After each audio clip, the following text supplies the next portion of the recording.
I decided to talk about it now. I started trying to get back into Daredevil, and I finished, and I watched part of the second episode down at the shore, but I didn't finish it.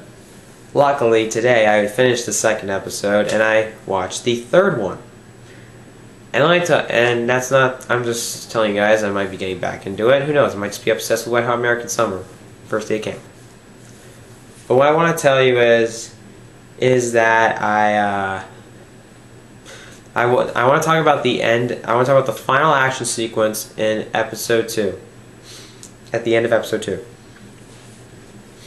That was incredible. Now, a lot of people are comparing like the hallway fight to Old Boy. I've not seen it. I know I heard it's great. Fantastic. But I didn't see it. But you know, I guess I did see a little part of it on YouTube once.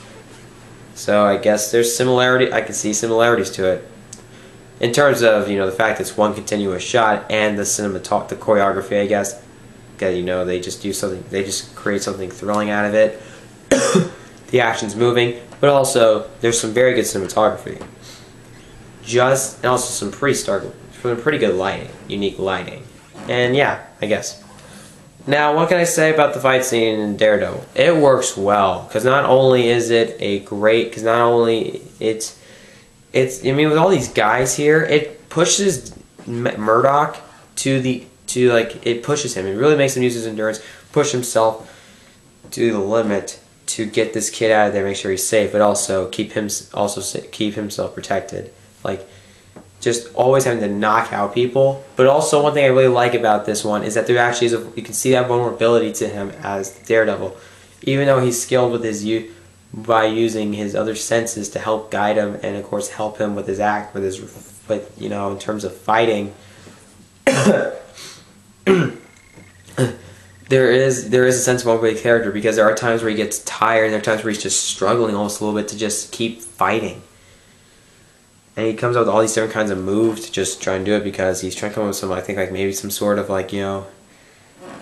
alternatives to cool himself down so that he doesn't kill himself or something along those lines.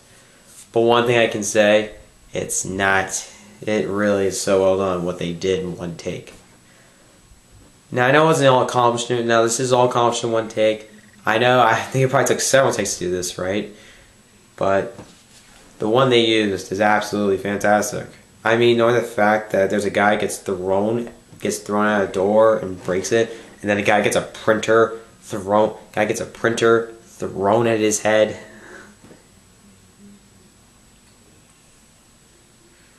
Throwing a money printer at his head. Yeah, it's pretty entertaining. But one thing I can say is that it's just a lot of fun to watch it. But also it just showcases this grittiness to it, the grittiness of the series, the massive grit. I mean, seriously, I've seen some shocking imagery, and the dark cinematography, really helps that, because it helps hide it, but still give us enough but still give us a small bit amount of lighting that we can still see it and just revel in disgust.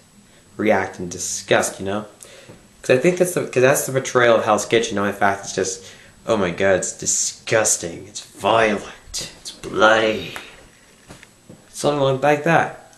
With the fight scene, it kind of approaches that grit. I mean, this guy's just hitting people in the face. People are just getting hurt all the time. I mean, this virtually holds no balance with how brutal it can get with the action. And I saw some episode 3 that, even episode 2. Just virtually any episode, because I mean, this is the style of the series to be more gritty. It is rated TVMA, and it's seriously, I love the way it deviates from typical Marvel stuff, typical Marvel crap. Usually it's rated to be on PG-13. This is really an R-rated movie, and I like to see that.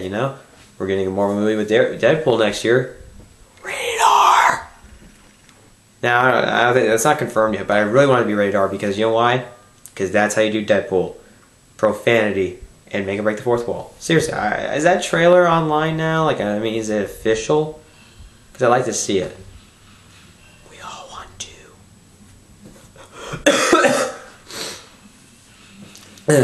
Still trying to get over my throat. Seriously, I've been a mess for almost a week. Mess for probably over a week. I'm sick of that shit. Let it end. Let it end. Or something along that. Whatever.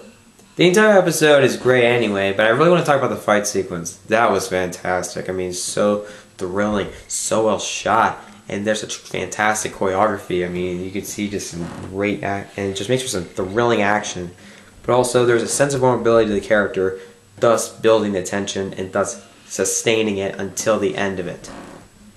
And the payoff is perfect. Is it my favorite episode of the series so far? Probably my favorite action sequence. I don't know, but it has my favorite action sequence of the series so far. That's my only real confirmation on anything that I can consider anything that could be this thing could be along the lines of a favorite. It has my favorite action sequence so far. So yeah, you guys all saw it. I mean, I was never huge into Daredevil once it premiered. Just kind of sad. But luckily I'll get back into it. I'll finish it maybe who knows when. And yeah, I could probably do an entire series review on it. Because I would love to see that. You know, if ever getting a season 2 makes me happy. But yeah. The action sequence gets a 5 out of 5. And I guess maybe the episode also.